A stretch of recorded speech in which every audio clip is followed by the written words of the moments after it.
బ్రహ్మర్షి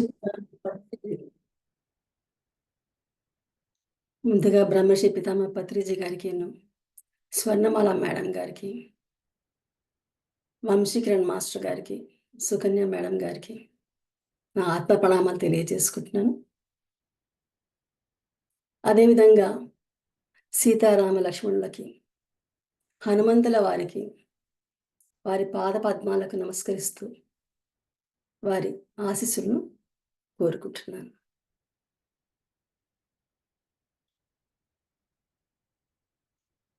ఫ్రెండ్స్, ఈరోజు చాలా మహత్తరమైన రోజు. ఎందుకంటే ఈరోజు హనుమత్ జయంతి.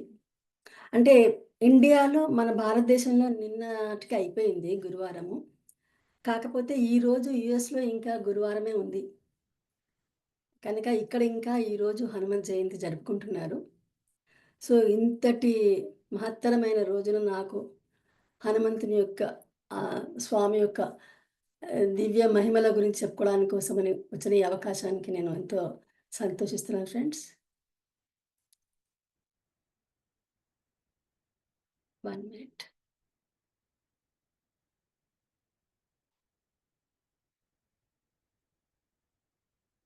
సో, మనము హనుమంతుని యొక్క తత్వం ఈరోజు తెలుసుకోబోతున్నాం. అంటే మీకందరికీ రామాయణం గురించి తెలిసే ఉంది. మనకు భారతదేశంలో మన సనాతన సాంప్రదాయాన్ని పాటిస్తున్న వారికి రామాయణం గురించి తెలియకుండా ఉండదు.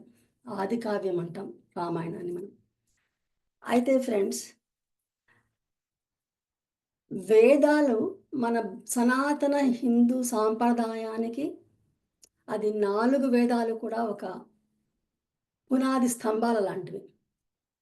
వేదాలు మనకేం చెప్తాయంటే భగవంతుని యొక్క తత్వం చెప్తాయి.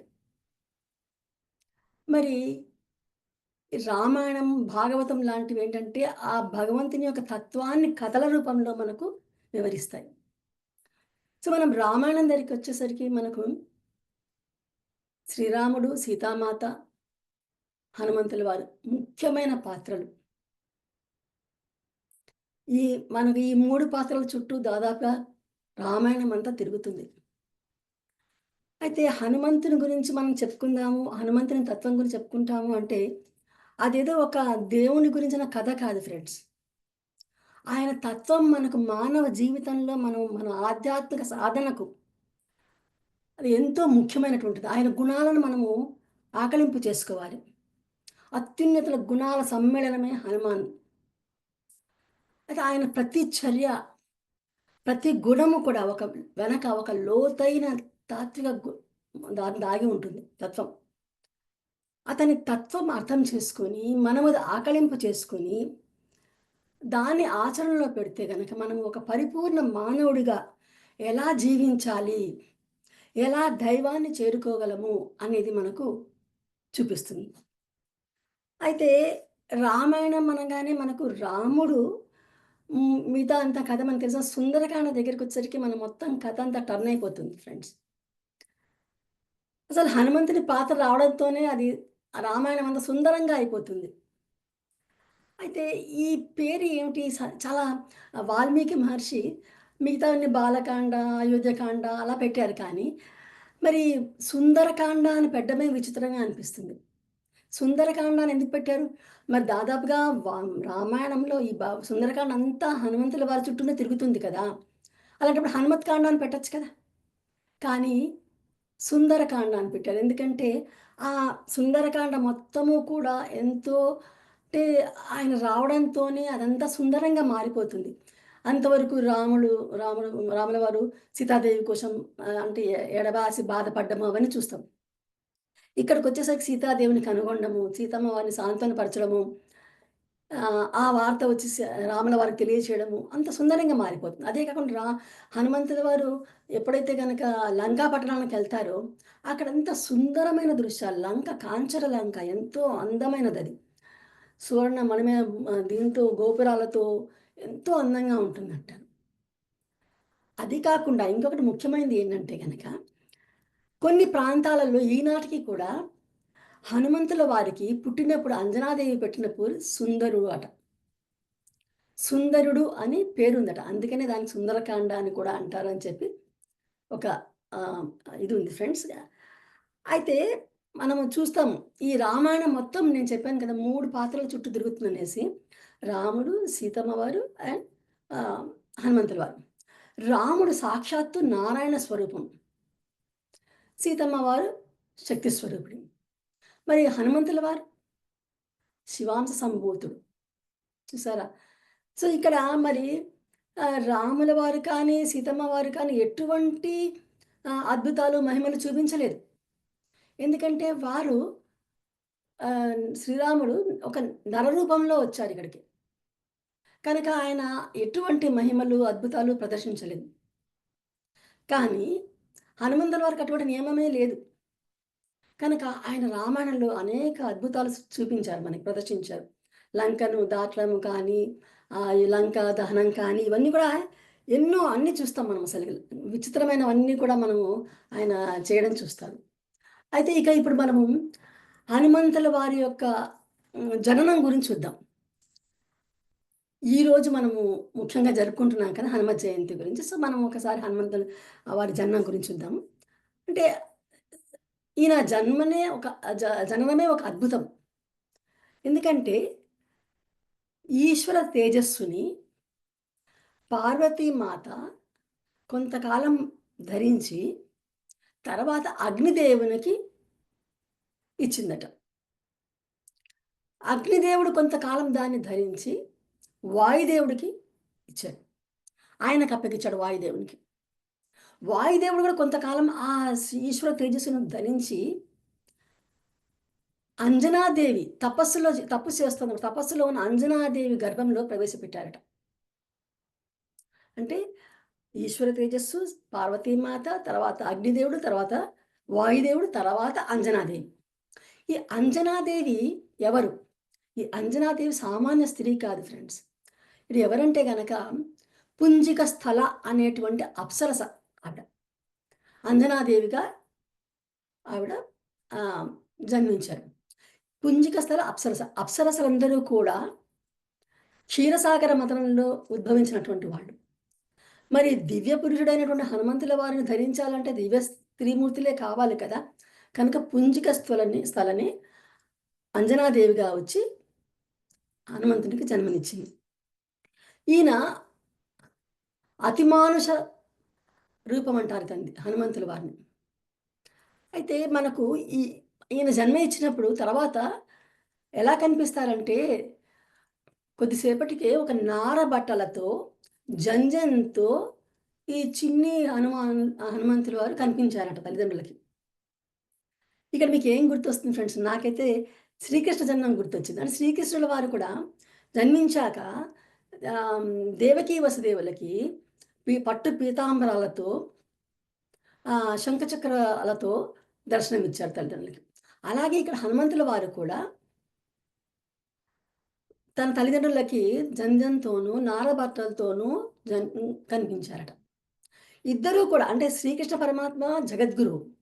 అదేవిధంగా హనుమాన్ కూడా ఒక గురువే ఫ్రెండ్స్. ఎందుకంటే మనము తులసీదాస్ రచించిన హనుమాన్ చాలీసాలో చూస్తాం. బిగినింగ్‌లోనే శ్రీ గురుచరణ సరోజన నిజ ముఖరాలు వస్తుంది కదా! అంటే గురు చరణాలకు ఆయన వందనం చేస్తూ చెప్తారది. గురువు కింద భావిస్తారు. అదే కృపాకురో గురుదేవికి నాయి అంటారు. ఆయన కూడా ఒక గురు స్వరూపమే. హనుమంతుడు కూడా. అయితే ఈయన జన్మించినది ఎప్పుడంటే గనక వైశాఖ మాసం, బహుళపక్షం, దశమి, పూర్వభాద్ర, మందవాసరి అంటారు. అంటే మందవాసరి అంటే శనివారం. ఈ రోజున జన్మించారు. అయితే కొన్ని ప్రాంతాల్లో శనివారం రోజు ఆంజనేయ స్వామి పూజ చేస్తారు. కొన్ని చోట్ల మంగళవారం కూడా చేస్తారు. మరి మంగళవారం ఎందుకంటే ఆయన ఈ గ్రహ దోషాలకి వాటికి అన్నిటికి కూడా ఆయనను పూజిస్తారు. కానీ కొన్ని కొన్ని ప్రాంతాల్లో ఇప్పటికీ కూడా చాలా చోట్ల మంగళవారం కూడా పూజ చేస్తారు. అయితే ఆయన జన్మించింది మాత్రం శనివారం. మందవాసరి అని ఉంటుంది. అయితే రామాయణంలో ఎక్కడా కూడా ఆంజనేయ స్వామి యొక్క జననం గురించి లేదు. ఎక్కడ చెప్పలేదు. పరాశర సంహితలో ఈయన జన్మించిన దాని గురించి వివరంగా ఉందట ఫ్రెండ్స్. అయితే మనము ఈయన యొక్క గుణాలను చూస్తే గనక ఈయనకేంటి మనకు చూస్తే అచంచలమైన భక్తి విశ్వాసాలు శ్రీరాముని పట్ల. ఎంతో జ్ఞాని, ఎంతో వివేకం కలిగినవాడు, సేవా తత్పరుడు, వినయం, ఎంతో వాక్చాతుర్యం, వాక్పటుత్వం కలిగినవాడు ఈయన. ఇవన్నీ ఆయన గుణాలన్నీ కూడా అసలు మన నిజ జీవితంలోకి మనము అవన్నీ ఆకళింపు చేసుకొని, మనం ఆచరణలో పెడితే, మనం ఎంతో నిజంగా మన లక్ష్యాల సాధనకి కానీ, మన జీవితంలో ఎదుర్కొన్నటువంటి సమస్యలను కానీ, వీటన్నిటిని అధిగమించాలి అంటే హనుమంతుల వారిని మనం ఆదర్శంగా తీసుకోవాలి. అయితే ఇక్కడ మనం హనుమంతుని యొక్క తత్వంలోని ఆయన ముఖ్యమైన అంశాలు కొన్ని తీసుకుందాం ఫ్రెండ్స్ అసలు. ఈయన ఈయనకేంటంటే అచంచలమైన భక్తి, విశ్వాసాలు. ఇది ఫస్ట్ పాయింట్. ఎవరైనా చెప్తారు. హనుమాన్ అనంగానే, ఆంజనేయ స్వామి అనంగానే శ్రీరామ బంటు రాముడంటే గనక ఆయనకి పంచప్రాణాలు. రాముని హృదయంలో ధరించినవాడు.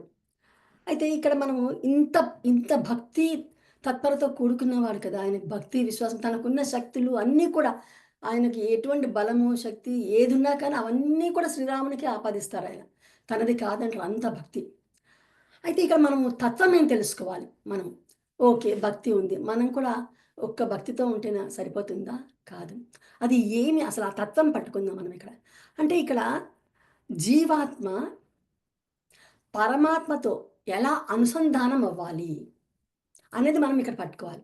ఎందుకంటే ఆహ్, మనం మామూలుగా ఏదో భక్తిగా ఊరికే కూర్చొని పూజ చేస్తామనుకోండి. మనం కూర్చొని పూజ చేస్తున్నా మన మనసు పరిపరి విధాలు తిరుగుతూ ఉంటుంది.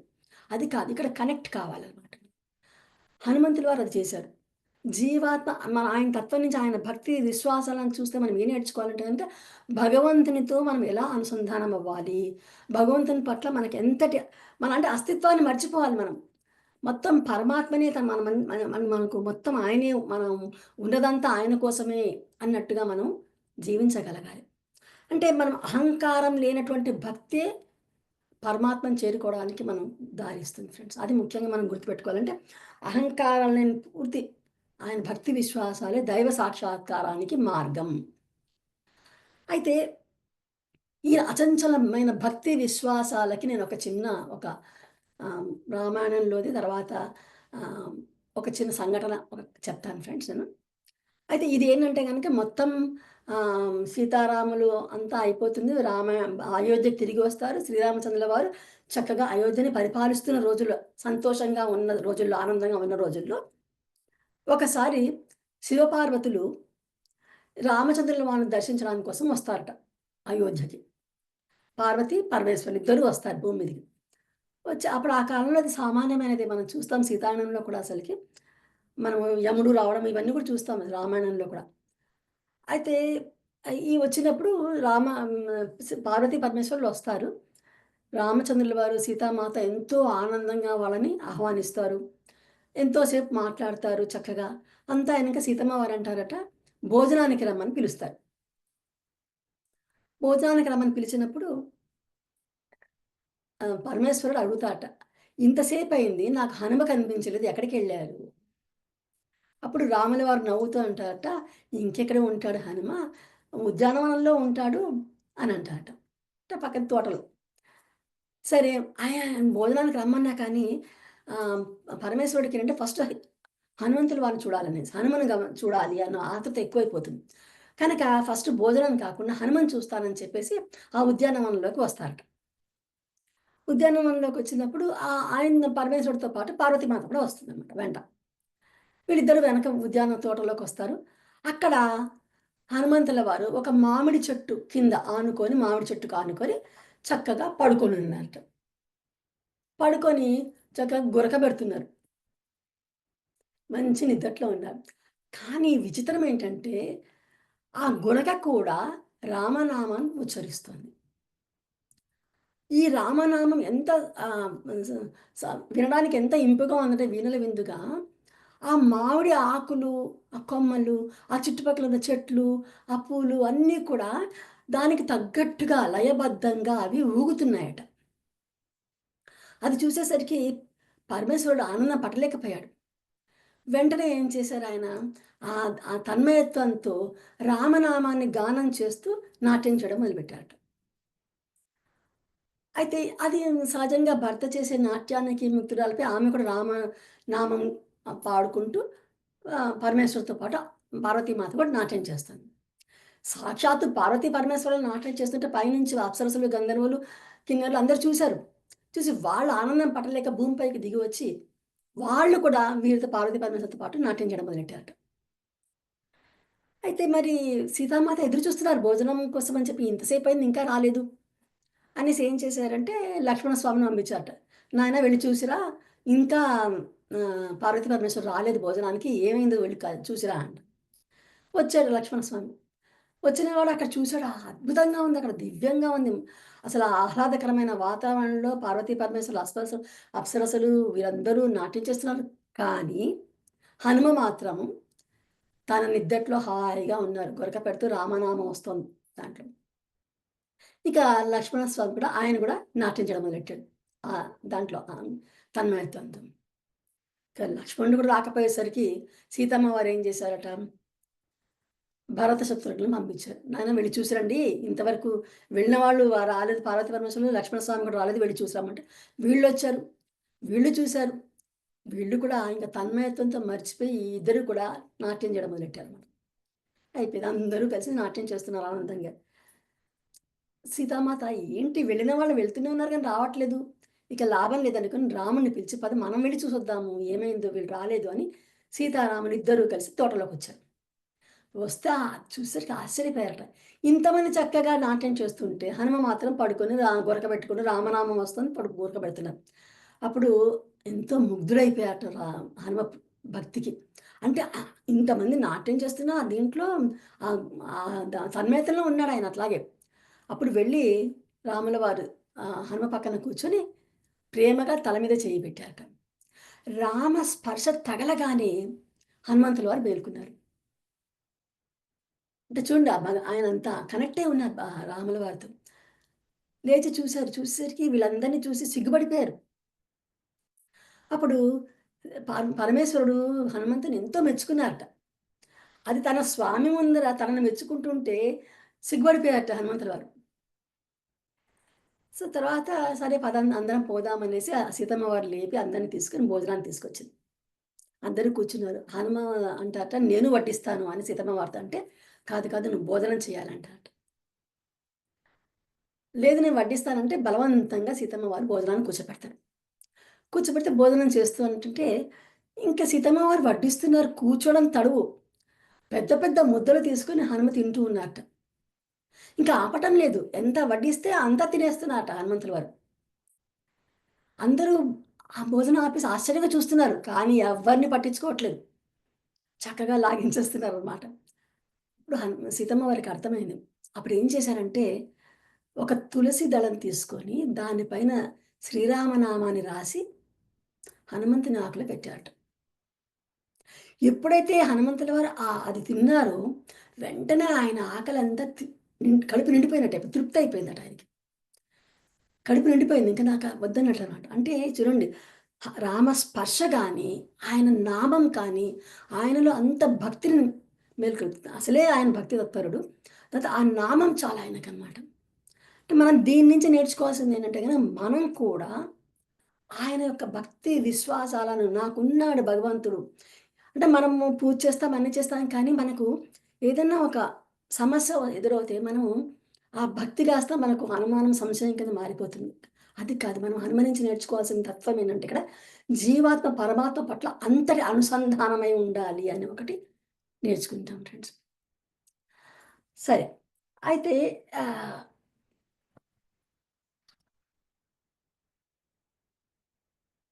నెక్స్ట్ పాయింట్‌కి వద్దాం ఫ్రెండ్స్ మనము. ఈయనకు మనం అందరికీ తెలుసు. హనుమంతుల వారు లంకా 100 యోజనాల సముద్రాన్ని దాటారు. లంకా దహనం చేశారంటే ఈయనకు అపారమైన శక్తి, బలము, ధైర్యము అన్నీ ఉన్నాయని తెలుసు. కదా! అయితే ఇక్కడ ఏం నేర్చుకోవాలి? ఫస్ట్ మనం తత్వం నేర్చుకుందాం. తర్వాత మనం ఏ కథ అయినా కానీ, ఏదైనా కానీ కదా ఫ్రెండ్స్. సో, ఇక్కడ తత్వం ఏంటి? ఆయనకున్నట్టుగానే మనలో కూడా అద్ ఎంతో అపారమైన శక్తి ఉంది. మనలో కూడా ధైర్యం ఉంది, ఉన్నాయి, బలముంది. కానీ మనమేం చేస్తున్నాము? మనము ఈ భయాలు వాటితో, ఈ రకరకాల అనుమానాలతో, సంశయాలతో, ఈ మాయలో పడిపోయి మనలో అంతటి గుణాలు నిక్షిప్తమై ఉన్నాయన్న సంగతి మనం మరిచిపోయి బేలగా తయారవుతున్నాం. మనకెందుకంటే గనక సరి అయిన ప్రేరణ లేదు. ఆ ప్రేరణ రావాలి మనకి. ఎప్పుడైతే ఆ ప్రేరణ నీకు భక్తి ద్వారా రావచ్చు. భగవంతుని పట్ల అచంచలమైన భక్తి ద్వారా రావచ్చు. విశ్వాసం ద్వారా రావచ్చు. లేదా నీలో నీ అంతరాత్మ చెప్తే కానీ రావచ్చు. లేదా సరైన గురువు యొక్క మార్గనిర్దేశకం ద్వారా కూడా నీకు ఆహ్, ఇది రావచ్చు. ప్రేరణ. ఆ ప్రేరణ ఒక్కసారి నీలో వచ్చిందంటే కనుక, మనలో వస్తే కనుక, మనం కూడా మనలో నిబిడీకృతమై, నిక్షిప్తమై ఉన్నటువంటి ఈ అద్భుతమైన గుణాలను వెలికి తీయగలం. మనం గూడా అద్భుతమైన మనవి సృష్టించగలం. మహత్యాలను సృష్టించగలం. మనం గూడా చేయగలం. మనలో గూడా ఎంతో శక్తి ఉంది. కానీ అవన్నీ మనకు ఉన్నాయని మనం గమనించలేకపోతున్నాం. కనుక మనము ఆయనని ఆదర్శంగా తీసుకొని, ఆయన తత్వాన్ని తీసుకొని, ఆయనలాగా మనము నడుచుకుంటే గనక, మనలో ఉన్నటువంటి అద్భుతమైన ఆ శక్తుల్ని మనం కూడా బహిర్గతం చేయగలము. మనం కూడా అద్భుతాలను సృష్టించగలము. ఇది తెలుసుకోవాలి. అయితే ఇక్కడ నేను ఒక చిన్న స్టోరీ మళ్ళీ చెప్పుకుందాం ఫ్రెండ్స్. ఇదేంటంటే ఈయనకింత అపారమైన శక్తి మనం చూస్తూనే ఉన్నాం. హనుమంతుల వారు 100 యోజనాల సముద్రాన్ని దాటగలిగారు. మరి 100 యోజనాలంటే ఫ్రెండ్స్, మనం యోజనము అంటే గనక లెక్క ప్రకారము కిలోమీటర్ల లెక్కలు తీసుకుంటే 12-15 కిలోమీటర్లంటారు. పోనీ 12-15 కిలోమీటర్లంటే మనం మాక్సిమం తీసుకోవద్దు. మినిమమే తీసుకుందాం. 12 ఒక యోజనానికి 12 కిలోమీటర్లంటే ఎంతయింది ఫ్రెండ్స్? 1200 కిలోమీటర్లయిందా? 6 మైళ్ళ కింద తీసుకుంటే 8-10 మైళ్ళన్నారు. మినిమమ్ తీసుకుందాం. 8 అంటే 800 మైళ్ళు, 1200 కిలోమీటర్లు దూరం ఉందది. సముద్రం. ఆ సముద్రాన్ని దాటారు. తిరిగి మళ్ళీ ఆ సముద్రం వెనక్కొచ్చారు. అంటే ఒకటి ఫ్రెండ్స్, ఈ సుందరకాండలో ఈ హనుమంతుల వారు హన సముద్రం దాటడము, అంతా అక్కడ లంకలో తిరగడము, సీతమ్మ వారితో మాట్లాడడము, రావణ సభలో ప్రవేశించడము, లంకా దహనం ఇదంతా తిరిగి రావడం వరకు ఎంత టైం అయింది తెలుసా మీకు? 1.5 రోజు. అంటే చూడండి ఆయన శక్తి ఎంతటిది, ఎంత బలం ఉంది, ఎంత ధైర్య సాహసాలుండాలి అసలకి అది దాటాలి అంటే గనక అసలు. అంత 1.5 రోజులో మొత్తం ఆయన పని చక్కబెట్టుకొని వచ్చేసారు. అయితే ఇక్కడ ఆయన ఎటువంటి శక్తివంతుడు అన్నప్పుడు నేను ఒక చిన్న కథ చెప్తాను ఫ్రెండ్స్ అదే. ఇదేంటంటే గనక ఇది రామాయణానికి సంబంధించింది కాదు. ఒకసారి హనుమంతుల వారు వెళ్తూ ఉంటే ఒక వృద్ధురాలిని చూస్తారట. ఒక ముసలావిడని. ఆవిడ బాగా విలపిస్తూ ఉంటుంది. ఏంటి తన కొడుకు కోసమని విడిపిస్తూ ఉంటుంది. బాధపడుతూ ఉంటుంది. హనుమంతుల వారు వెళ్లారు. ఎందుకమ్మా అక్కడ ఏంటి వాళ్ళ కొడుకుంటాడు కదా!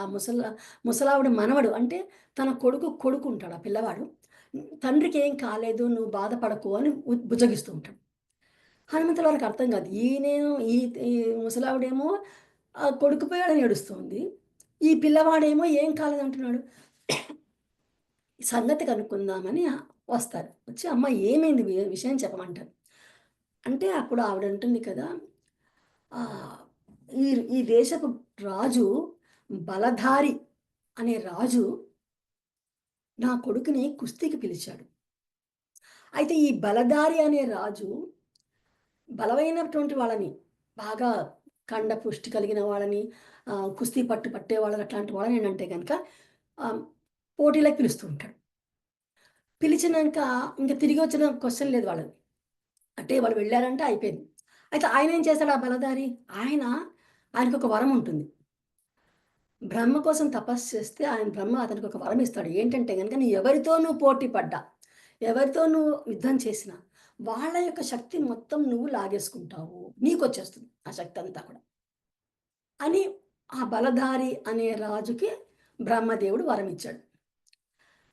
సరే ఇప్పుడు ఈ సంగతి తెలీదు ముందుకి. అది ఏమైందో కనుక్కుందామని వెళ్ళాడు హనుమంతుల వారు. వెళ్తే దారిలో ఈ విషయాలన్నీ తెలుస్తాయి. ఓహో! ఇలా ఉందా సంగతి అనుకోని, అయితే ఈ బలదారి దగ్గరే ఉన్నాడు తన కొడుకు అని, ఈ వృద్ధురాలి కొడుకు అని వెళ్తాడు. ఆ బలదారి రాజు దగ్గరికెళ్ళేసి పోటీకి పిలుస్తారు హనుమంతుల వారు. ఆ రాజేమనుకుంటాడు, ఇతను అరే ఏదో వానరుడు అనుకుంటాడు. సామాన్యుడు కదా అని తన సైనికుల్ని పంపించి ఇతన్ని చంపేయమండి అని చెప్తాడు. సో, మా హనుమంతుల వారు మామూలు వాళ్ళు కాదు కదా! వాళ్ళందరిని మట్టిపెడతారు ఆ సైనికుల్ని. అప్పుడు తెలుస్తది ఇతను మామూలు మనిషి కాదు. మామూలు వాడు కాదు.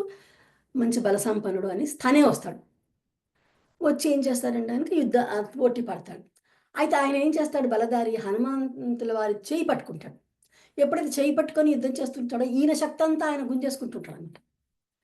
అలా హనుమంతుల వారి చెయ్యి పట్టుకొని యుద్ధం చేస్తుంటాడు. హనుమంతుల వారి శక్తి లాగేసుకుంటూ ఉంటాడు. ఈ సంగతి తెలుసు కదా! మన హనుమకి. అందుకని ఏం చేస్తారంటే, ఈయన బలధారి ఏమో మానవ మాత్రుడు. మరి ఈయన అతి మానుషం ఇది కదా! అసలుకి జన్మ కదా! ఇంకా తన శరీరాన్ని పెంచుతూ పోతారనమాట హనుమంతుల వారు. ఆయన తీసుకుంటూ పోతాడు బలాన్ని. ఇంకా పెంచుకుంటూ, పెంచుకుంటూ పోతుంటాడనమాట హనుమంతుల వారు. ఎలా అయితే ఈయన బలధారి మానవ మాత్రుడు గనుక ఒక స్టేజ్ వరకే ఆ బలాన్ని తీసుకోగలడు. ఎలా అయితే ఒక బెలూను కొంతవరకే మనం గాలి ఊపగలం. దాని శక్తి దాన్ని పీల్చుకొని గాలి ఉంచుకునేంత వరకే. ఆ తర్వాత పట్టుమని పేలిపోతుంది. అలాగే ఈయన ఎక్కువ శక్తి ఎక్కువైపోయేసరికి తట్టుకోలేక చెయ్యి వదిలేస్తాడు హనుమంతుల వారిది.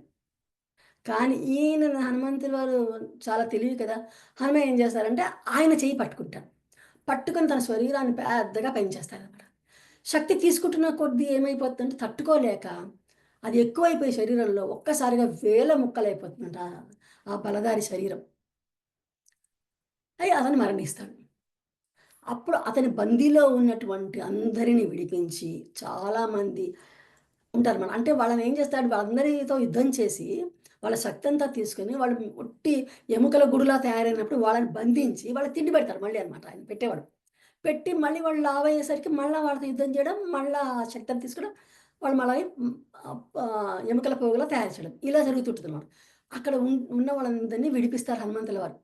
విడిపించి అప్పుడు ఈ వృద్ధురాలి కొడుకు అతన్ని చూసి ఏం చేస్తారంటే అప్పుడు ఆహ్, వెనక్కి తీసుకొచ్చి ఆమెకు అప్పగిస్తాడనమాట.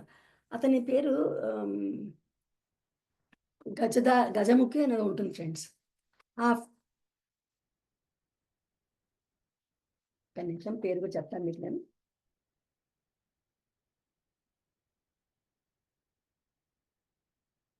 అయితే గజశక్తి అతన్ని తీసుకొచ్చి పెద్దావిడకి అప్పగిస్తాడు.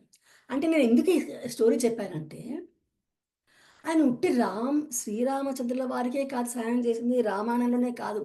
తర్వాత కూడా ఇలా ఆయన ఎక్కడైతే ధర్మం తప్పిద్దో, అక్కడ నేనున్నాను అని చెప్పి ఆయన ఆ ధర్మ పరిపాలన చేశారు. ధర్మ స్థాపన కోసం. ఎలా అయితే శ్రీకృష్ణ పరమాత్మ చేశారో, ఈయన కూడా ఇంకా ఈయన చిరంజీవి కదా ఫ్రెండ్స్. ఇప్పటికీ గంధమాదన పర్వతం మీద ఆంజనేయ స్వామి వారు ఉన్నారు. సో, అలాగా ఏంటంటే ఇది నేనొక చిన్న ఉదాహరణ ఏం చెప్తున్నానంటే, ఆయన తర్వాత రామాయణ అయి జరిగిన తర్వాత కూడా ఆయన తన మహిమను చూపిస్తూనే ఉన్నారు. సో, ఇక్కడ ఆయన యొక్క అపారమైన శక్తి, బలము, ధైర్య సాహసాలు ఇవన్నీ కూడా మనలో కూడా ఉన్నాయి అని మనం అర్థం చేసుకొని, మనం కూడా వాటిని వెలికి తీసే ప్రయత్నం చేస్తే గనక ఆయనలాగా మనం కూడా ఎన్నో అద్భుతాలను సృష్టించగలం. Okay friends. ఇది దీన్ని చెప్పడానికి. ఎందుకంటే మనం ఈ లంకా దహనంలో చూసాం కదా! ఆయన లంక దాటుతున్నప్పుడు ఆహ్, ఎన్నో ఎదురవుతాయి ఆయనకి. వాటిని దేన్ని పట్టించుకోడు. తన శక్తి సామర్థ్యాలతో లంకకి సునాయాసంగా చేరుకుంటాడు. మరి మూడో పాయింట్‌లోకొద్దాం మనము. ఆయన జ్ఞానం, వివేకం. ఎంతటి జ్ఞాని అంటే గనక ఆయన మొత్తం అసలు చెప్పాను కదా! రామచంద్రుల వారు కూడా ఎప్పుడైతే సీతామాతని అంటే రావణాసుడు ఎత్తుకుపోయాడో తర్వాత ఆహ్, హ్మ్, ఈయన వెతుకుతూ ఉన్నప్పుడు ఋషముఖ పర్వతం మీద సుగ్రీవుడు ఉంటాడనమాట. సుగ్రీవుడు హనుమతో ఉంటే ఎవరో ఆగంతకులు వస్తున్నారు వెళ్లి చూసి రమ్మని చెప్తాడు. అప్పుడు ఈయన వస్తారు. హనుమంతుల వారు కనుక్కోవడాని కోసం. మారు వేషంలో వస్తారు. వచ్చి హనుమంతుల వారు తనను తాను పరిచయం చేసుకొని రాముల వారిని వాళ్ళ గురించి వివరాలు అడుగుతాడు. అయితే ఆయన ఎంత చక్కగా మాట్లాడతారంటే గనక, ఆ మాట్లాడే తీరు, అది చూసి రామలక్ష్మణుడిద్దరూ ఆశ్చర్యపోతారట. లక్ష్మణుడైతే బిత్తరపోతాడట. ఏమిటి రాముల వారనుకుంటారట, సర్వశాస్త్ర పారంగతుడైన వాడే ఇలా మాట్లాడగలడు. ఆ 4 వేదాలను ఔపోసన పట్టిన వాడే ఇలా మాట్లాడగలడు. ఇంత చక్కగా, ఇంత వ్యాకరణవేత్త అతను. ఇంత చక్కగా మాట్లాడగలుగుతున్నాడంటే గనక ఇతను మామూలు మనిషి కాదు అని రాముల వారే అనుకుంటారంట. అంత బాగా మాట్లాడతారు. అయితే ఇంకొకటి మనం చూస్తాము. అలా తర్వాత మామూలు తను ఎవరో నిజ రూపంలోకొచ్చేస్తాడు. తర్వాత సుగ్రీవునితో స్నేహం చేయించడం ఇవన్నీ అవుతుంది. అంటే ఆయన జ్ఞానం చూడండి ఫ్రెండ్స్. ఇక్కడ మనం తత్వం ఏం తీసుకోవాలి? జ్ఞానం మనం గూడా పుస్తకాల ద్వారా బోలెడంత జ్ఞానం మనం పొందుతున్నాం. కానీ జ్ఞానం సేకరించడం కాదు. విషయ సేకరణ ముఖ్యం కాదు. దాన్ని ఆచరణలో పెట్టడమే ముఖ్యం. మనం ఏం చేస్తామంటే అంటే మీరందరని కాదండి మామూలుగా నేను ఆహ్, జనాంతికంగా చెప్తున్నాను. తెలుసుకుంటాం విషయాలు. కానీ ఆచరణలో పెట్టేటప్పుడు చాలా సమస్యలు ఎదుర్కోవాల్సొస్తుంది మనకి. సో, ఈయన ఏంటంటే హనుమంతుల వారు తెలుసుకున్న ఆ జ్ఞానాన్ని సమయానుసారంగా, సందర్భానుసారంగా దాన్ని ఉపయోగిస్తాడు. ఎంతో వాక్చాతుర్యం కలిగిన వాడు. వ్యాకరణవేత్త ఏ మాట ఎప్పుడు ఎలా ఉపయోగించాలో, ఎప్పుడు మాట్లాడాలో తెలిసినవాడు. ఎంతో వివేకం కలిగినవాడు. చూడండి ఫ్రెండ్స్, ఇది లంక దా దా సముద్రం 100 యోజనాల సముద్రం దాటి లంకకోకెళ్ళినప్పుడు అతను చిన్న రూపం దాల్చి చెట్టు మీద కూర్చుంటాడు. ఆ రాత్రంతా వెతుకుతారు కదా! పొద్దున్న అశోకవనంలో సీతామాత కనిపిస్తారు. ఎలా ఉన్నారప్పుడు? అప్పుడే రావణాసుడు తెల్లవారింది వస్తాడు. తన భార్యలతో వాళ్ళతో వస్తాడు. వచ్చి సీతమ్మ వారిని బెదిరిస్తాడు లొంగిపోమని చెప్పేసి. ఇప్పటికి 10 నెలలు గడిచిపోయింది. ఇంక నీ శ్రీరాముడేమొస్తాడు? నాకు లొంగిపోమని బెదిరిస్తాడు. సీతామాత చాలా దుఃఖంలో ఉంటారప్పుడు. చుట్టుపక్కలంతా వికృత రూపధారులైన రాక్షసులుంటారు. అయితే అంతా బెదిరించి చేసి ఆంజనేయ స్వామి వారు వింటున్నారు అంత పైన కూర్చొని. ఆకుల మాటను దాగి వెళ్ళిపోయాడు. ఇతను రావణాసురుడు వెళ్ళిపోయాడు. భార్యను తీసుకొని వెళ్ళిపోయాడు. సీతామాత చాలా దుఃఖంలో ఉన్నారు. అయితే ఇక్కడ మనం గమనించాల్సిందంటే రామచంద్రమూర్తి ఏం చెప్పారు? సీతను చూసి రమ్మన్నారు. మనకొక ఆహ్, ఒక చిన్న సామెత ఉంది ఫ్రెండ్స్ చూడండి. చూసి రమ్మంటే కాల్చొచ్చాడని చెప్పేసి. అయితే మనం దాన్ని ఈజీగా తీసుకుంటాం. కానీ ఎంత తెలివితేటలు చూడండి అక్కడ. మనం అది గమనించట్లేదు. సరదాగా ఏదో వాడేస్తున్నాం కానీ, ఇప్పుడు చూసేసి వెళ్ళిపోయాడనుకోండి అవును నేను చూశాను సీతమ్మ వారు అశోకవనంలో కూర్చొని ఉన్నారు అంటే అయిపోతుందా? కాదు. అక్కడ సీతమ్మ వారు ఆత్మహత్య చేసుకోవాలనుకుంటారు. అంత బాధపడుతుంటారనమాట. ఇక 10 నెలలు గడిచిపోయింది. ఇక 2 నెలల్లో ఇప్పటిదాకా రాలేదు. ఇంకేమొస్తారు ఇతని చేతుల్లో పడ్డామంటే గాని రావణాసుడు ఏం బెదిరించాడు? "నువ్వు లొంగకపోతే గనుక నిన్ను వీళ్ళు రాక్షసుని తినేస్తానని" బెదిరించాడు. వంటశాలలో నిన్ను వండేస్తామని జెప్పారు. అలాంటి రాముల ఆహ్, సి అటు అటువంటి స్థితిలో ఉన్న సీతమ్మ వారికి స్వాంతన కలిగించాలి కదా! మరి చూసేసాను అనేసి వెళ్ళిపోవడం కాదు గదా! ఆ వివేకం, ఆ తెలివితేటలు ఉపయోగించి అక్కడే ఉండి ఈ రావణాసురుడు వెళ్ళిపోయాక ఈ రాత్రంతా కాపలా కాసారు ఈ రాక్షస స్త్రీలు. వాళ్ళు పడుకున్నాక అప్పుడు మెల్లగా సీతమ్మ వారికి వీణుల విందుగా రామకథ వినిపించాట. తర్వాత మెల్లగా కిందికి దిగాడు. ఎలా దిగాడు? చిన్ని రూపంలో దిగాడు. చిన్నగా అయిపోయాడు. చేతులు తల మీద పెట్టుకొని దగ్గరికొస్తున్నాడు. అయితే అది కూడా సీతమ్మ వారు ఎంతగా బెదిరిపోతారంటే, ఇది కూడా రాక్షస మాయేమో అనుకుంటుంది. రావణాసుడిలా వస్తున్నాడేమో అనుకుంటుంది. కాదని నమ్మకం కలిగిస్తూ, తర్వాత అమ్మతో మాట్లాడుతూ, ఆ రామ ముద్రికనిచ్చి ఆమెకి నమ్మకం ఆ! కుదిరే వరకు అలా చూసుకుంటాడు. కానీ ఇక్కడ మనం ముఖ్యంగా గమనించాల్సింది నాకొకటి బాగా నచ్చిన విషయం ఇక్కడ. ఆంజనేయ స్వామి వారు సీతమ్మ వారితో మాట్లాడిన భాష ఫ్రెండ్స్. ఏ భాష ఎంచుకున్నాడో తెలుసా? అప్పటి వరకు సంస్కృతంలో రావణాసురుడు బెదిరించి వెళ్ళాడు. ఇప్పుడు తాను కూడా వచ్చి సంస్కృత భాష అంటే అక్కడ మామూలుగా సంస్కృతంలోనే మాట్లాడేవాళ్ళు. కానీ తను కూడా సంస్కృతం మాట్లాడితే ఇది కూడా రాక్షస మాయ అనుకుంటుందేమో సీతమ్మ వారు అనుకోని ఎంత తెలివిగా ఏ భాష ఎంచుకున్నాడంటే ప్రాకృతిక మైథిలి భాష. ప్రాకృతిక అంటే లోకల్. మైథిలి అంటే మిథిలా నగరంలో సీతమ్మ వారు పుట్టినటువంటి ప్రాంతం జనక మహారాజు దాంట్లో మిథిలా నగరంలో ఉపయోగించేటువంటి ప్రాకృతిక మైథిలి భాషని ఎంచుకున్నారు. ఆ భాష కూడా అయోధ్యలో ఈ సీతమ్మ వారి చెలికత్తెలు వీళ్ళందరూ కూడా అయోధ్య నగరంలో కూడా ఆ భాష ఉపయోగిస్తారట. ఆ భాషని ఎంచుకున్నారు. ఈ రాక్షస స్త్రీలందరికీ ఎవరికీ రాదు కదా అది. కనుక ఆ విధంగా వాళ్ళకు తెలియకుండా చిన్న స్వరంతో చిన్నగా అయిపోయి సీతమ్మ వారికి నమ్మకాన్ని కలిగించారు.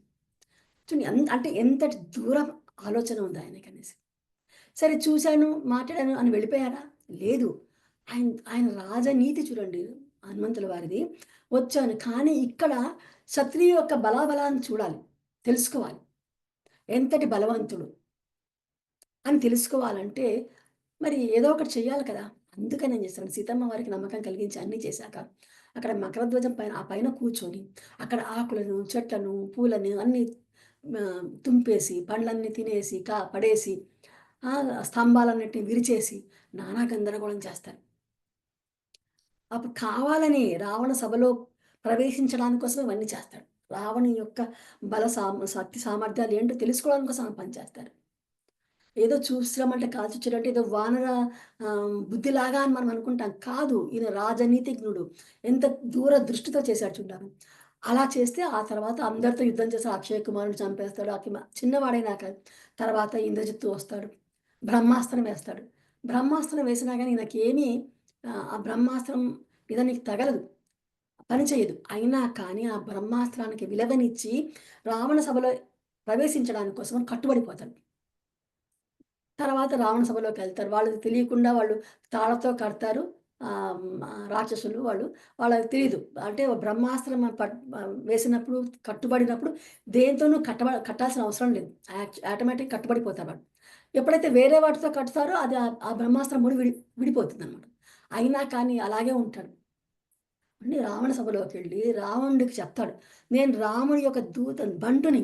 నాకే ఇంత శక్తి సామర్థ్యాలున్నాయంటే, మా రామచంద్రుల వారికి ఎంతుంటుందో చూడమంటాడు. అంటే అవన్నీ పగలగొట్టడము, విరగ్గొట్టడము, చెట్లు నరికేయడం ఇవన్నీ ఏంటంటే గనక, తాను కావాలని వాళ్ళతో యుద్ధం చేసి, వాళ్ళ శక్తి సామర్థ్యాలేంటో తెలుసుకోవడం కోసమని రావణ సభలోకి వెళ్ళి, రావణుడికి నీతి వాక్యాలు చెప్తాడు. సరే రావణుడు వినడు. ల తోకకి నిప్పంటిస్తారు. లంకంతా అంటిస్తాడు. అంటే రావణాసురుడికి అక్కడ ఒక సూచన చేస్తున్నాడు. రాముడి యొక్క బంటునైన నేనే ఇంత చేయగలను.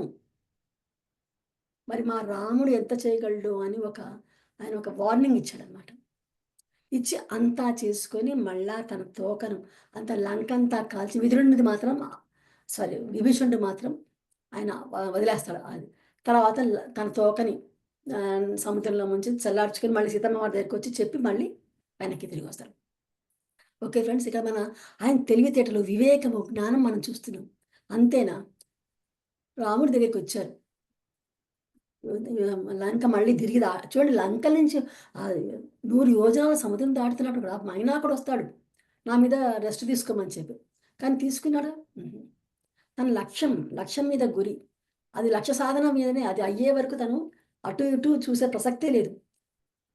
ఆయన తట్టి అక్కడి నుంచి ముందుకెళ్తాడు. సురస నన్ను దేవతలు పంపించారు నేను భక్షించాలంటుంది. అయితే పెద్దగా అవుతాడు హనుమ. అప్పుడు ఆమె కూడా పెద్దగా నోరు తెరుస్తుంది. వెంటనే చిన్నగా అయిపోయి నోట్లోకెళ్ళిపోయి, కడుపులోకెళ్ళిపోయి బయటకొచ్చేస్తాడు. తెలివి చూడండి ఆ జ్ఞానం. సమయస్ఫూర్తి. అయితే ఇక్కడ మనము ఒకటి అంటారు ఫ్రెండ్స్ మన హనుమాన్ చాలీసాలో అష్టసిద్ధి నవనిధికే దాత అని అంటూ వస్తుంది. అంటే అష్టసిద్ధులు, నవనిధులు జానకి మాత నీకు నీ భక్తులకు ప్రసాదించగలవు అని చెప్తుంది. ముందు నేనేమనుకున్నా అంటే ఓహో! అష్టసిద్ధులు, నవనిధులు జానకి మాత ఇచ్చిందేమో అనుకున్నాను. కానీ కాదు ఈయనకి ముందు నుంచే ఉంది. ఎందుకంటే మరి అణిమ, గరిమ, మహిమ ఇవన్నీ ఉన్నమాట ఏంటంటే గనక చిన్నగా అయిపోవడము, పెద్దగా అయిపోవడము, తేలిగ్గా అయిపోవడము ఇవన్నీ నవనిధులు అంటే గనక మొత్తం సంపదలన్నీ కూడా ఆయనకున్నాయి. అన్నీ ఆయనకున్నాయి. ఆయనకేం కావాలసలకి? కనుక ఆయనకు ముందే ఉన్నాయి అవన్నీ. మళ్ళీ తిరిగి ఇంత దూరము ప్రయాణం చేసి వెనక్కొచ్చి శ్రీరామచంద్రుని చూసి మనమైతే ఏదో మాట్లాడేస్తాం. వాక్చాతుర్యం లేకుండా మనమైతే మీరని కాదు మామూలుగా చెప్తున్నాను. ఏమంటాం? నేను బయలుదేరాను, పర్వతం పైకెక్కాను, వెళ్ళాను, మైనాకుడొచ్చాడు, సురస వచ్చింది, లంకిణి ఇవన్నీ సోది మాట్లాడతాం కదా! కానీ ఆయన ఏం చెప్పాడు? అప్పటికే రామచంద్రుల వారు చాలా ఆతృత ఉన్నారు. హనుమంతుల వారు వెళ్ళాడు, ఏమైంది అని అంటారు. అలాంటి వారికి ఫస్ట్ ఏం చెప్పాలి? దృష్టా దేవి అన్నాడనమాట. అంటే చూచి తిని అక్కడే సగం రామచంద్రుడు శాంతపడిపోయారు. దృష్టా దేవి, దేవిని చూశాను, అమ్మని చూశాను. ఆ తర్వాత ఎంతన్నా మనము సోది మాట్లాడొచ్చు మామూలుగా అయితే. కానీ ఆహ్, ఆ సమయస్ఫూర్తి చూడండి. ఆ వివేకము, ఆ జ్ఞానం ఉండాలనమాట. అది మనం తీసుకోవాలి. ఎక్కడ ఏం మాట్లాడాలి? ఏ సందర్భంలో మాట్లాడాలి? సరే రామచంద్రుల వారి దగ్గర దృష్టాదేవి అన్నాడా? అంతకన్నా ముందర వానరులు చూసాడు. వానరులను కలిసాడు కదా! డైరెక్ట్‌గా లంకని దాటి వచ్చినంక మళ్ళా వానరులను కలుస్తాడు. కిష్కింధకాండ కిష్కింధలో అంతా అల్లరి చేస్తారు వాళ్ళు. అప్పుడు వానరులతో కలిసినప్పుడు ఏమంటాడు తెలుసా? వాళ్ళందరూ కూడా ఎదురు చూస్తున్నారు. వెళ్ళొచ్చిన వాడు పనయిందా లేదా? లేకపోతే శుగ్రీవుడు మనల్ని చంపేస్తాడు, శిక్షిస్తాడని చెప్పి చూస్తున్నారు. వాళ్ళతో ఏం చెప్పాడు? దృష్టా సీత అన్నాడు. మరి ఇక్కడ దృష్టా సీత, అక్కడ దృష్టాదేవి ఏంటి? ఇక్కడ దృష్టాదేవి అని ఒకవేళ వానరులతో అనింటే కనుక అక్కడ ఏమర్థమొస్తుంది? దేవి అంటే వాళ్ళేమనుకుంటారు, వాళ్ళకి రాజు సుగ్రీవుడు. సుగ్రీవుడి భార్య తారను చూశానని అర్థమొస్తుందనుకోని, అక్కడ దేవి అనలేదు. దృష్టా సీత అన్నాడు క్లియర్‌గా. మరి ఇక్కడ రాముల వారి దగ్గరికొచ్చాక భర్త ఎదురుగా భార్యని పేరు పెట్టి పిలవడు కదా! పిలవలేరు కదా అతను. అందుకని దృష్టా సీతను దృష్టా దేవి అని మర్యాదగా అన్నాడు. అంటే అది ఆ మాట తీరు, ఆ వాక్ పటిమ అంత గొప్పదనమాట హనుమాన్ వారిది. సో, మనం కూడా ఈ జ్ఞానం ఉట్టి జ్ఞాన సేకరణ మాత్రమే కాదు, దాన్ని మనం ఆచరణలో పెట్టాలి. మన జీవితంలో మనం ఉపయోగించుకోవాలి. అప్పుడే మనము ఆహ్, ఎదగగలము. ఆధ్యాత్మికంగా ఉన్నతి సాధించగలం. మనం గూడా ఆ పరమాత్మను చేరుకోగలము అని నాకు అర్థమవుతుంది ఫ్రెండ్స్. ఇకపోతే నెక్స్ట్ తీసుకుందాం మనం. ఆయనకున్న ఆత్మ నిగ్రహం. సరే. ఆహ్, ఆహ్, ఎంత ఆయనకి ఆత్మ నిగ్రహము జితేంద్రియుడు అంటారు అతన్ని. ఎంత ఆత్మ నిగ్రహం చూడండి. ఆయన అక్కడి నుంచి లంక దాటి రాత్రి ఆ సమయంలో లంకలోకొస్తాడు. సీతమ్మ వారి కోసం రాత్రిన వెతుకుతాడు. మరి సీతమ్మ వారి కోసం సహజంగా ఎక్కడ వెతకాలి? ఎందుకంటే రావణాసురుడు సీతమ్మని కావాలని ఎత్తుకొచ్చాడు. ఆమెనెక్కడో పెట్టాడు కదా!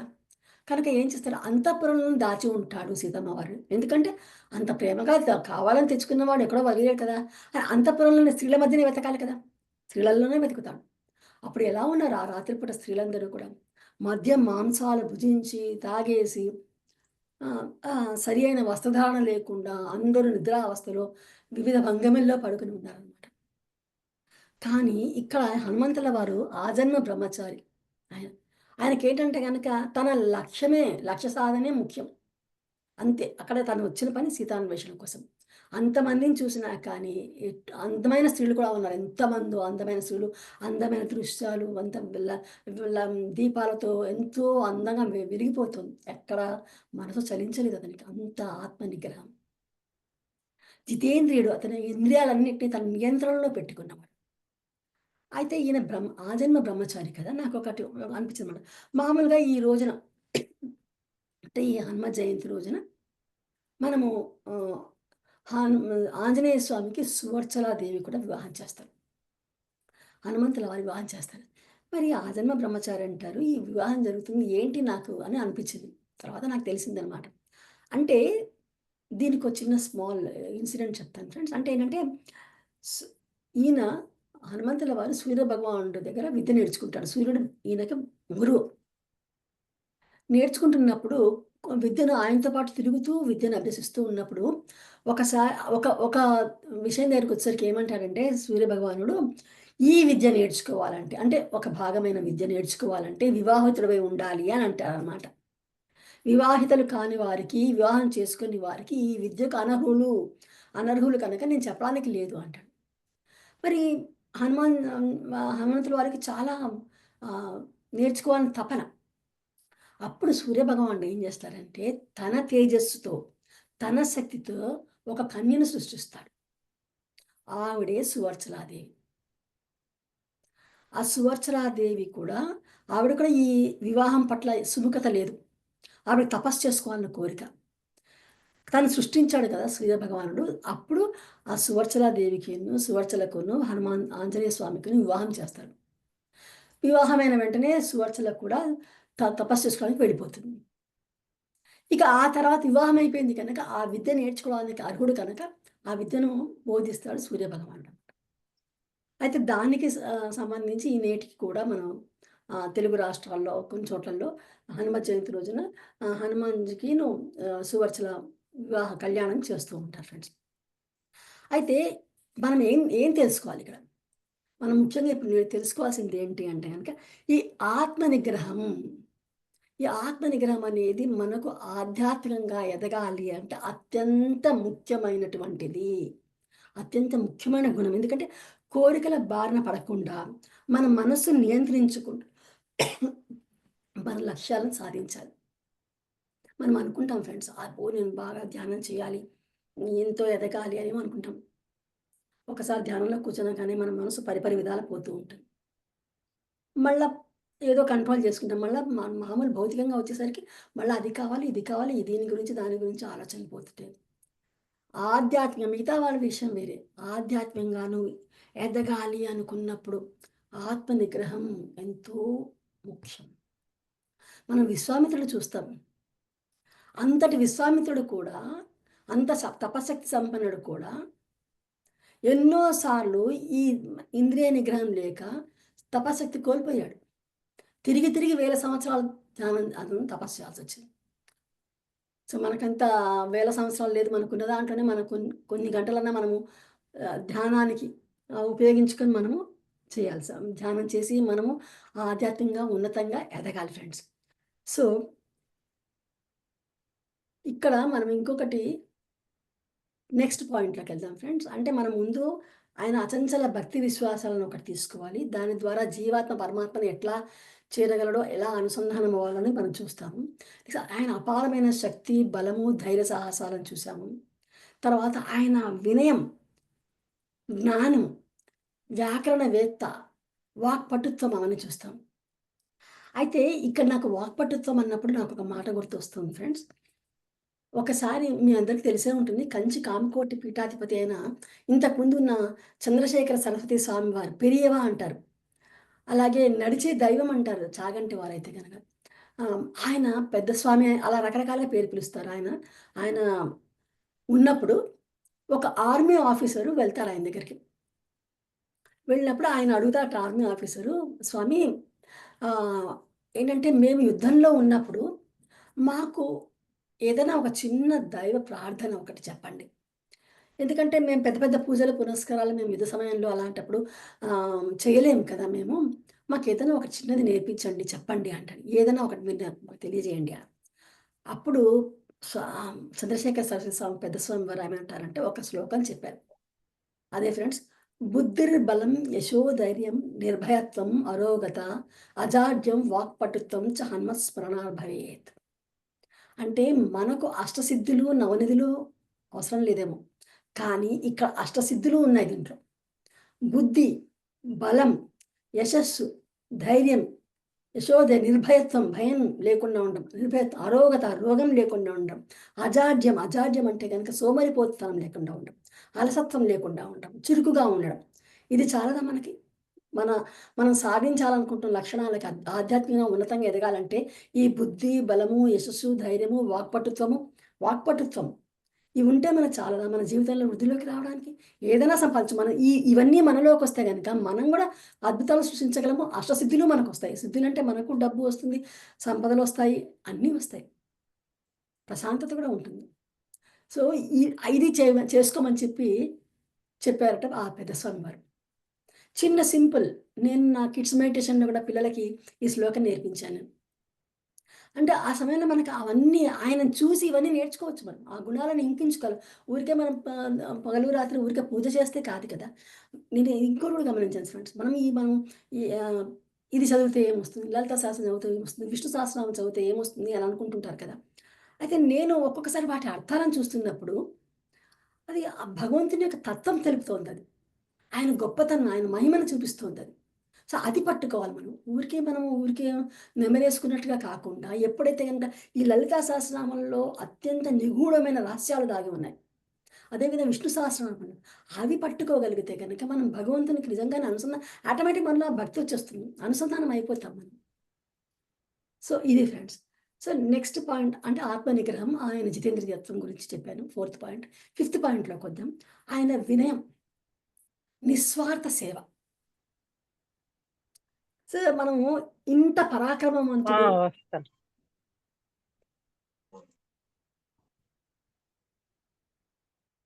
ఇంత పరాక్రమవంతుడు కదా ఫ్రెండ్స్. కానీ తన పరాక్రమాన్ని, శక్తిని అంతా శ్రీరామచంద్రుడికి ఆపాదిస్తాడు. నాదేమీ లేదంటాడు. లంక దాటడానికి సారీ, లంక కాదు, సముద్రం దాటడానికి చేయడానికిప్పుడు అందరూ మల్లగుల్లాలు పడుతూ ఉంటారు. జాంబవంతుడు, అంగదుడు వీళ్ళందరూ, ఎందుకంటే టైం అయిపోతుంది. తిరిగి వెళ్తే సీతను చూడలేదు అంటే గనుక మనకు శిక్ష వేస్తాడు సుగ్రీవుడని అందరూ టైం లేదని బెంగపెట్టుకుంటున్నప్పుడు, అందరూ నేను ఇంత దూరం వెళ్తాను, నేను ఇంత దూరం వెళ్తాను, అంతకన్నా ఎక్కువ వెళ్ళలే అని చెప్తున్నారు. జాంబవంతుడు నేను 100 యోజనాలు వెళ్ళగలను, కానీ తిరిగి వచ్చేంత శక్తి నాకు లేదు, నేను వృద్ధుడిని అయిపోయానంట. అందరూ మాట్లాడుకుంటూ ఉంటారు. గొప్పలు చెప్పుకుంటుంటారు. నేను ఇంత దూరం వెళ్తాను, అంత దూరం వెళ్తాను. కానీ హనుమంతుల వారు ఏం మాట్లాడరు. ఒక మూల కూర్చొనుంటారట. రాముని స్మరించుకుంటూ అలా కూర్చుంటారు. అప్పుడు జాంబవంతుడు వెళ్ళి అడుగుతారట. హనుమాన్, నువ్వు కూర్చున్నావేంటి? నువ్వు మాట్లాడవేంటి? అంటే గనక ఆయనకి అప్పగించిన పనే చేస్తారాయన.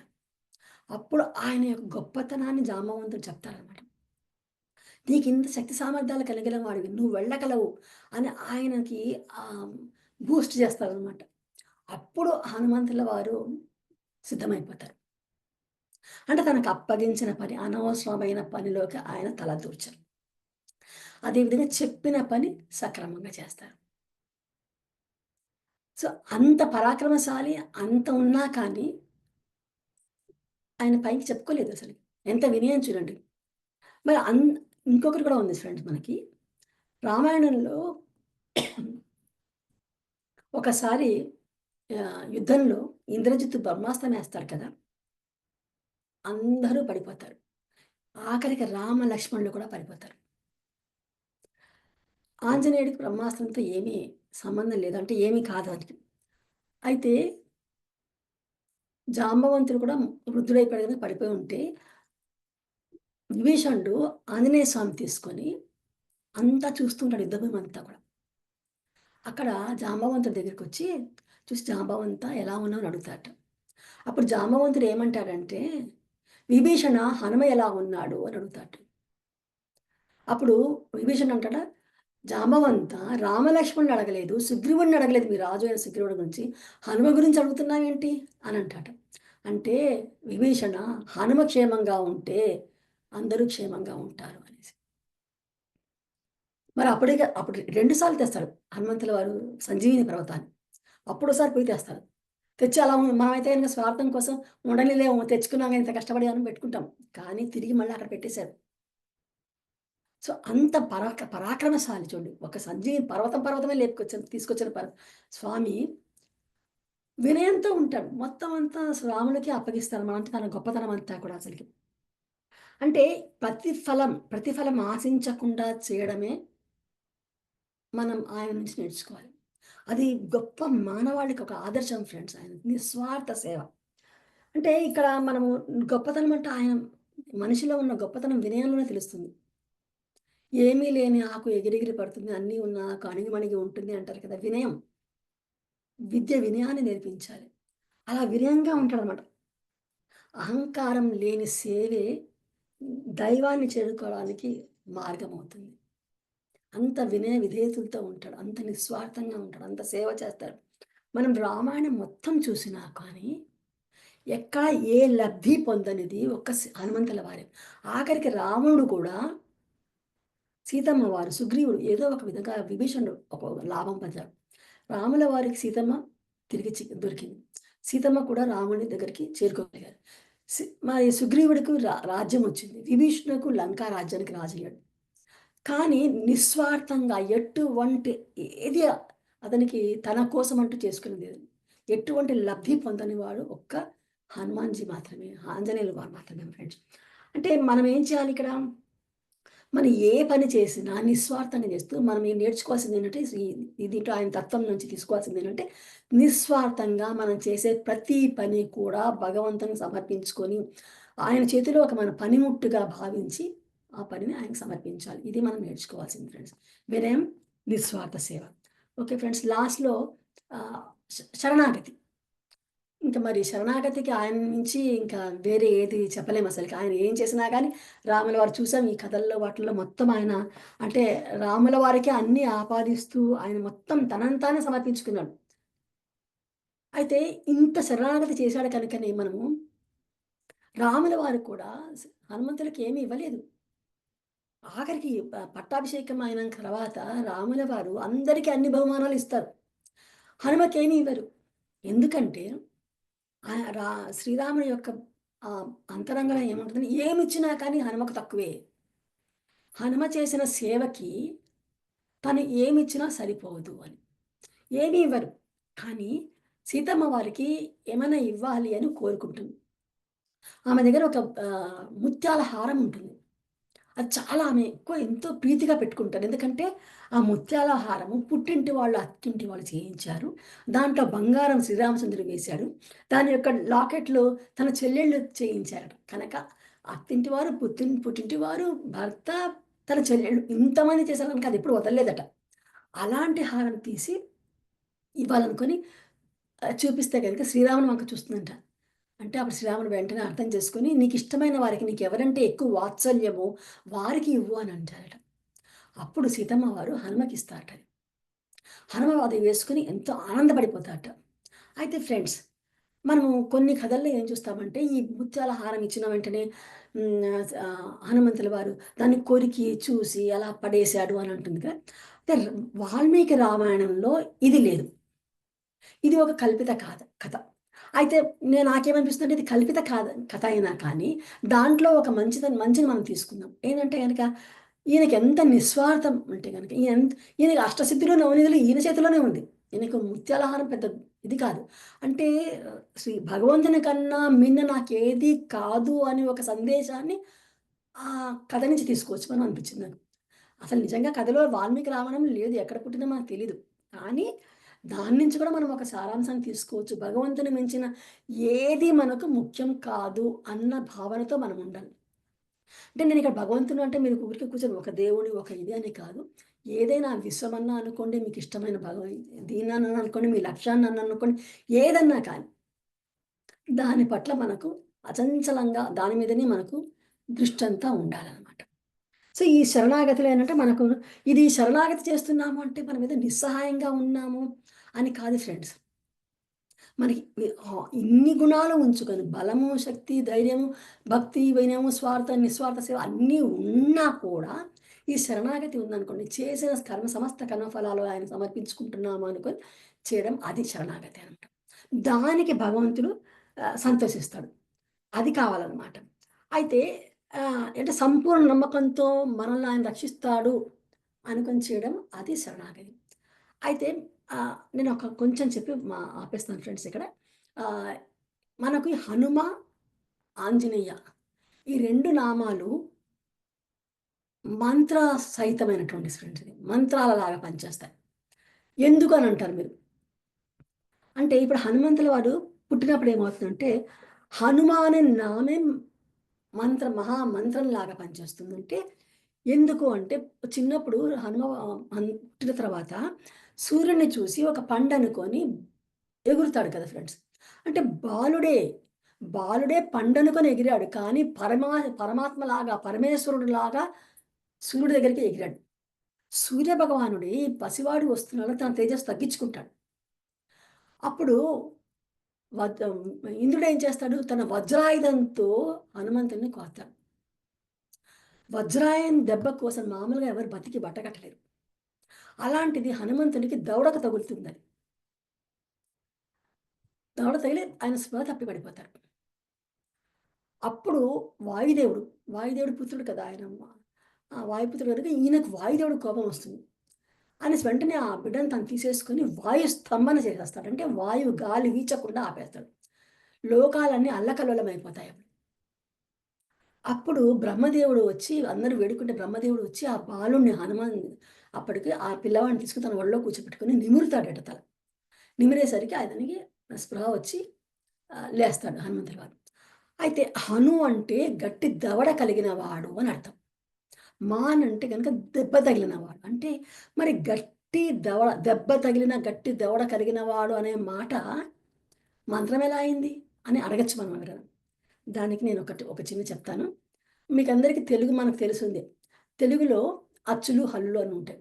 ఆ నుంచి అహా వరకు అచ్చులు అంటాము. కా నుంచి బండిరా వరకు లేకపోతే మీరు చివరి వరకు హల్లులు అంటాం. అయితే మన భాషలో ఉన్న ప్రత్యేకత ఏంటంటే ప్రతి ఒక్క మాటకి కానీ, పదానికి కానీ, ప్రతి అక్షరానికి ఒక హల్లుకి అచ్చు కలవాలి. ఫర్ ఎగ్జాంపుల్ సీతామాత అని ఉందనుకోండి. సి అన్నప్పుడు సికి సాకు ఈ కలిస్తే సి అవుతుంది. ఈ అని వచ్చిందను. త. త అంటే త, త్ అండ్ అ కలవాలి. అంటే అక్కడ ప్రతిదానికి మాత, అ, త, త్, అ. రాముడు అని అనుకోండి ర్ ప్లస్ అ. అలా ప్రతిదానికి కూడా మనకు చివర అచ్చు కలుస్తుంది. అది భాషలో ప్రత్యేకత. ఇక్కడ మనం హనుమ పేరు చూద్దాం. హ అంటే గనక హ ప్లస్ ఆ. చివరికి ఆ అనే మాట వచ్చింది. ఓకే. ఫస్ట్ ఆ వచ్చింది. సెకండ్ ను అంటే న ప్లస్ ఉ. ఉ. ఉ వచ్చింది. ఆ నెక్స్ట్ ఉ. మూడో పేరేంటి? మూడో అక్షరం ఏంటి? మ. అంటే ఆ, ఉ, మ. 3 కలిస్తే ఏమైంది ఫ్రెండ్స్? ఓంకారం. ఆ, ఉ, మాల కలయికే ఓంకారం. పదే పదే హనుమనామాన్ని ఉచ్చరిస్తున్న కొద్దీ నువ్వు ఓంకారం ఉచ్చరించేంత నీకు బలం వస్తుంది, శక్తి వస్తుందనమాట. అది హనుమ పేరులోని గొప్పతనం. అప్పుడే అందరూ రకరకాల దేవుళ్ళందరూ కూడా హనుమకు రకరకాల ఆహ్, వరాలిస్తారు. బ్రహ్మ బ్రహ్మాస్త్రంతో ఏమి జరగకూడదని, ఆ చిరంజీవత్వం అని ఇవన్నీ రకరకాల ఆయనకి అణిమ, గరిమ, సిద్ధులు, అష్టసిద్ధులు, నవనిధులు అన్నీ కూడా ఆయనకి అప్పుడు వస్తాయన్నమాట. అంటే హనుమ అనే పేరు అంత పవిత్రమైనది, అంత ఓంకార ఆహ్, బలం కలిగినటువంటిదన్నమాట. సరే ఇది హనుమకి. అసలు హనుమంతుల వారికున్న పేరులో అనేక నామాలు మంత్రపూరితమైనటువంటిది. ఇక్కడ మరి ఇంకొకటి చూద్దాం. ఆంజనేయ. ఆంజనేయ అంటాం కదా! ఆంజనేయ అంటే అంజనీ దేవి పుత్రుడు గనుక ఆంజనేయ అనొచ్చింది. అంటే ఫ్రెండ్స్ మీకందరికి తెలిసే ఉంటుంది. ఇప్పుడు కాకపోతే పూర్వకాలంలో కూడా మనం అంజనము అని వినే ఉంటారు మీరందరూ. ఆ! అంజనము అంటే అదొక రకమైన కాటుక లాంటిదనుకుంటాను. కాటుక. ఆకుపసరులతో తయారు చేసేది. అంటే మన సామాన్యమైన కంటికి కనిపించినది, భౌతికమైన దృష్టికి కనిపించనిది, చూడలేనిది, తెలుసుకోలేనిది ఈ అంజనం వల్ల తెలుస్తుంది. అంటే మన ఇంద్రియాలకు కనబడనిది, తెలుసుకోలేనిది ఈ అంజనం వల్ల మనం తెలుసుకుంటాం. ఇక్కడేంటి? ఈ జ్ఞానం అనే అంజనం. హనుమంతుడిలో ఉన్నటువంటి ఆ జ్ఞానము అది అది ఆ అంజనంలాగా తీసుకొని ఈ జ్ఞానాంజనేయాన్ని మన కళ్ళకు రాసుకుంటే అంటే మనం తీసుకుంటే మనకు దివ్య దృష్టి ద్వారా అంటే ఈ భౌతిక కళ్ళకు కాకుండా ఆ మూడో నేత్రం ద్వారా మనం భగవతత్వాన్ని తెలుసుకోగలం. అంటే హనుమంతుల వారిని పట్టుకుంటే రాముడిని పట్టుకోవచ్చు. ఇదే జ్ఞానాంజనేయం. జ్ఞానాంజనేయం అన్నమాట. అంటే ఇక్కడ ఆ జ్ఞానం హనుమంతుల్లో ఉన్న ఆయన తత్వంలో ఉన్న ఆయన జ్ఞానాన్ని అవన్నీ మనం తీసుకుంటే, అది మనకు పట్టించుకుంటే కనుక, అది జ్ఞానాంజనేయమై మనం కూడా భగవంతుని దగ్గరవుతాం. అది ఒక మహా మంత్రంలాగా వేద మంత్ర సహితమైనటువంటి నామాలు ఈయనదనమాట అసలకి. సో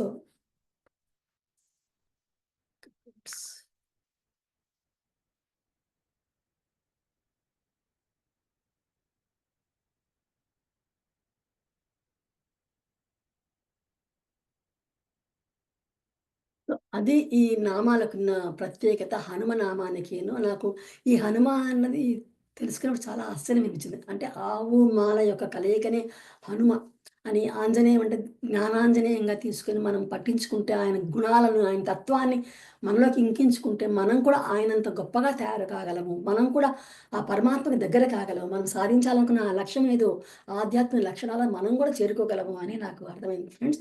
ఇక్కడ ఆయనను టోటల్‌గా తీసుకుంటే మొత్తంగా సంపూర్ణంగా ఆయన తత్వం తీసుకుంటే గనక, ఆయన ఏదో మనం ఒక పౌరాణిక గాథలాగానో, పౌరాణికంగా హ్మ్, ఒక పాత్రలాగానో తీసుకోకూడదు ఈయననసలకి. మన దైనందిక జీవితంలో ఈయన యొక్క సూత్రాలన్నిటిని మనం తీసుకొని, మనం పాటించగలిగితే, మనం కూడా అంత చేరుకోగలం. చూడండి ఫ్రెండ్స్ ఇక్కడ భక్తి, జ్ఞానము, శక్తి, వినయం, నిస్వార్థ సేవ ముఖ్యంగా కావాలి. జ్ఞానం, భక్తి జ్ఞానం లేకుండా భక్తి ఉందనుకోండి, అప్పుడు ఏమవుతుంది భక్తి ఉంది. కానీ శక్తి లేదు. ఏమవుతాడు మనిషి? అంధవిశ్వాసంలోకెళ్ళిపోతాడు. ఉట్టి భక్తి అంటే ఇది చేయకపోతే ఏమవుతుందో? ఈ పూజ చేయకపోతే ఏమైపోతుందో? ఇది ఇలాగే చేయాలి. ఈ పక్కన మారుస్తే గనుక ఏమవుతుంది? అదొక రకమైన భయం అంధవిశ్వాసంలోకెళ్ళిపోతాం. సరే. ఉట్టి బలం ఉంది, శక్తి ఉంది. కానీ వాడు భక్తి లేదు. ఆ శక్తితో వాడు దుర్వినియోగం చేయొచ్చు వాడు. అలాగే ఉట్టి జ్ఞానం ఉంది. భక్తి లేదు. ఉట్టి జ్ఞానం అంటే ఏం ప్రయోజనం? వాడేమనుకుంటాడంటే, నేను మహాజ్ఞానిని, నేను మహా పండితుడిని అని గర్వం వచ్చేస్తుంది. మరి స్వా సేవ చేస్తాడు. కానీ సేవ మనం చూస్తున్నాం ఈనాటి ప్రపంచంలో ఒక రూ. 100 దానం చేశాడనుకోండి, ఒక రూ. 1000 దానం చేస్తే వాడి పేరు అక్కడ శిలాఫలకం మీద ఎక్కాలంటాడు. గుళ్ళల్లో కూడా చూస్తాం. ఏదైనా చేస్తే గనుక అక్కడ పేరు రాయించుకోవాలంటారు. ఎందుకు? తెలుసు ఆ పరమాత్మకు తెలుసు. నీ హృదయానికి తెలుసు. నీ అంతరాత్మకు తెలుసు. పైనుంచి ఆ పేరెందుకు? కనుక నిస్వార్థ సేవ లేదు. ప్రస్తుతం మనకు కావాల్సిందేంటే భక్తితో పాటు వినయం, నిస్వార్థ సేవ కావాలి. అప్పుడేమవుతుంది ఈ భక్తి, జ్ఞానం, శక్తి ఇవన్నీ కూడా దానికి ఒక పరమార్థం అంటూ చేకూరుతుంది. వినయం, నిస్వార్థ సేవ ఉండాలి. సో, అది ఫ్రెండ్స్ నేను చెప్పాలనుకుంటున్నాను. సో, మనం ఈనాటి కాలంలో ముఖ్యంగా లాస్ట్‌లో ఒక్క మాట. సారీ ఫ్రెండ్స్ కొంచెం లేట్ అవుతున్నట్టుంది. మనం పిల్లలకి నేర్పించాల్సింది ఫస్ట్ ఏంటంటే, ఇప్పటి కాలం పిల్లలకేంటంటే గనుక మనం స్పైడర్ మ్యాన్‌లు ఆహ్, తర్వాత బ్యాట్ మ్యాన్‌లు, సూపర్ మ్యాన్‌లు చూపిస్తూ ఉంటాం టీవీలలో కార్టూన్స్. అది కాదు. హనుమాన్ చూపించాలి. పిల్లలకి సామాన్యంగా మనం హనుమాన్ అంటే ఇష్టమే ఉంటుంది. హనుమాన్ క్యారెక్టర్. కనుక ఈయనను చూపిస్తే గనక ఆ ధైర్యం వాటితో పాటు ఆ తత్వం తీసుకుంటే వాళ్ళు కూడా ఆ నిస్వార్థ సేవతో దేశానికి ఒక ప్రయోజకులుగా తయారవుతారు. అది మనం కావాల్సింది. ఇవి మామూలు ఇవన్నీ చూస్తే చూడనివ్వండి. కానీ మనం ముందుగా మన వీటి గురించి కూడా చూపించగలగాలి. పిల్లలు కూడా కొంచెం శ్లోకాలు నేర్పిస్తే తప్పులేదు. ఎందుకంటే వాటిలో ఉన్న అర్థం గ్రహిస్తారు వాళ్ళు. అది నాకనిపించింది. ఎందుకంటే మన భారతదేశంలో ఏ దేవుడికి లేని గుడులు ఆంజనేయ స్వామికుంది. నెక్స్ట్ వినాయకుడికుంది. సో, మనము ఇప్పుడు దాన్ని ఆసరాగా తీసుకొని పిల్లల్లో కూడా మనం హనుమంతుని యొక్క గొప్ప గుణాలని మనం తెలియజేస్తే గనుక మనం కూడా ఎంతో ఆ పిల్లలు కూడా ఎంతో ధైర్యంగా జీవితాన్ని ఎదుర్కొని వాళ్ళ లక్ష్యాలను సాధించగలరని నా అభిప్రాయం ఫ్రెండ్స్. Thank you friends. మీరందరూ చాలా ఓపికగా ఎంతో ఆహ్, దీనిగా విన్నారు. Thank you very much. జై శ్రీరామ్, జై హనుమాన్. Thank you friends.